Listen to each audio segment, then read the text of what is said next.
entends-tu le vol noir des corbeaux sur nos plaines? Amis, entends-tu le chant lourd du pays qu'on enchaîne? 70e anniversaire de la libération, de la fin de la guerre et bien entendu ce chant des partisans qu'on entend actuellement. Est-ce que vous savez qui chante? Germaine Sablon, la sœur de Jean Sablon, chanteur épatant. Alors pourquoi est-ce qu'on vous parle justement du chant des partisans? Eh bien tout simplement parce que Henri Jean, vous allez nous évoquer ce qui se déroulera ce soir à l'Hôtel des Invalides et demain, un spectacle sur les résistants. Alors ce qui est tout à fait, je ne sais pas si le mot juste est épatant, mais ce qui est enthousiasmant dans cette histoire de spectacle, c'est que c'est une œuvre inédite qui est portée que par des jeunes. C'est les commémorations d'anniversaires de cet ordre, à juste raison, des gens qui ont participé, donc des gens vénérables et anciens. Là, pour l'engagement, pour saluer l'engagement dans la résistance de leurs ancêtres, on est allé chercher que des jeunes. Donc, mais c'est quoi? C'est un spectacle de théâtre? Voilà, oui. Alors c'était conçu par Antonin Leguet, et c'est un spectacle dans une espèce de gigantesque poste de radio, dans une espèce d'ambiance J'aimais de Londres, touloulou, touloulou, touloulou, et vous voyez tout un tas de jeunes qui ont même pas, entre 25 et 30 ans, et qui revivent les histoires de la résistance. Et on est dans la cour carrée à l'intérieur? Dans la cour d'honneur, à l'intérieur des Invalides, avec des gradins, et vous assistez à un spectacle qui mêle. On raconte une fiction, si je veux dire, autour de quelques jeunes qui se sont engagés à une époque, et puis on lit, surtout le moment le plus émouvant, c'est quand on lit. Il y a Jean Piat qui lit Robert Hossein qui vous donne le frisson en lisant une lettre de Gabriel Péry, des gosses qui sont généralement morts à 17 ans, 18 ans, fusillés, qui ont écrit à leurs parents, à leurs amis, et on mêle ces lettres-là à côté, dans le noir, dans la nuit glacée de la cour des Invalides. Moi, j'assistais à la dernière répétition qui était avant-hier soir. C'était vraiment... C'est Hossein qui met en scène? Non, alors c'est mis en scène, vous posez la question avec justesse, par Manon Savary. Manon Savary, une créature délicieuse. Alors moi, j'avais mis en scène la Traviata, il y a quelque temps, j'ai connu cette jeune fille comme assistante, et je l'ai connue toute jeune, en barboteuse, je l'ai connue. Vous l'avez presque formée, vous l'avez vue naître. Non, mais non, non, c'est la fille de Jérôme Savary, et de Mona F, une grande comédienne.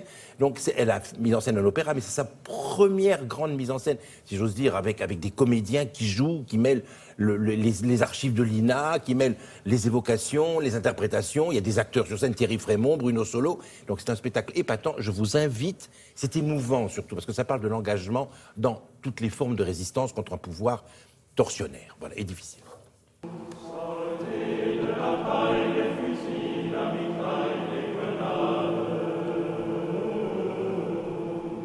C'est un spectacle qui met en avant la résistance, toutes les formes de résistance, et qui mêle d'une part des montages d'images d'archives, d'autre part des séquences théâtrales et des lectures de lettres, essentiellement des lettres de compagnons de la Libération, qui viennent comme des respirations au sein de ces différentes séquences.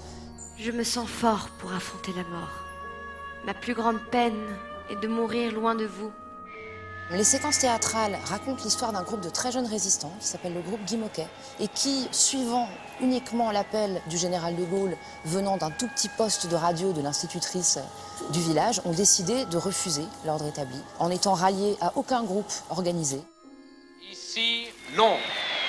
Vive la France, libre, dans l'honneur et dans l'indépendance.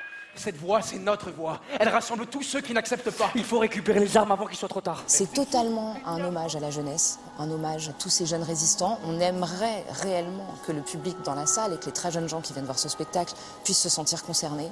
Radio Paris est allemand.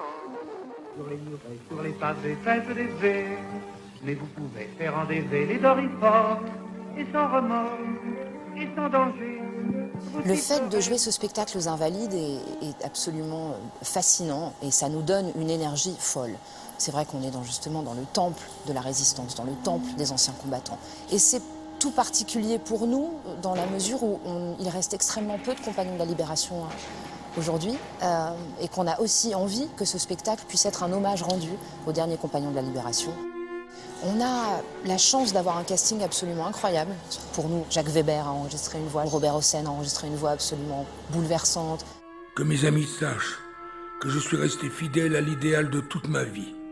Que mes compatriotes sachent que je vais mourir pour que vive la France. J'irai dans la même voie si j'avais à recommencer ma vie. On a également des lettres des fameux résistants de ce groupe Guy Moquet qui ont chacun laissé un dernier écrit absolument bouleversant. On leur a donné 2 heures avant leur exécution un papier, un tout petit crayon, et ils ont chacun laissé une dernière lettre. Adieu, la mort m'appelle. Je ne veux ni bandeau ni être attaché. Je vous embrasse tous. C'est dur quand même de mourir. 1000 baisers, vive la France. Un condamné à mort de 16 ans, Henri Fertet. Ça va être une grande émotion, le lancement de ce spectacle. On n'est pas dans l'envie d'un spectacle historique qui ferme le champ. On est justement dans l'envie d'ouvrir le questionnement sur la résistance, d'ouvrir le questionnement sur l'engagement, d'ouvrir le questionnement sur le refus et d'ouvrir ce questionnement ancré évidemment dans cette histoire de la Seconde Guerre mondiale, mais que ça puisse résonner bien au-delà de cet événement. C'est décidé, j'y vais ce soir. Ah non, mais c'est fait que par des jeunes. Il y a la petite fille du général de Boissieu qui participe, et c'est un hommage aux compagnons de la Libération fait par la jeunesse. Il fallait savoir si on s'engageait ou pas. Ce soir, je pense que c'est complet ce soir. Ah bon, donc mais demain encore demain soir, je crois que ça coûte 20 € la place, et c'est salutaire, c'est digne, et ça apprend à faire de l'histoire d'aujourd'hui avec ce qui s'est passé hier, de façon glorieuse. Merci Henri-Jean Servat. Alors,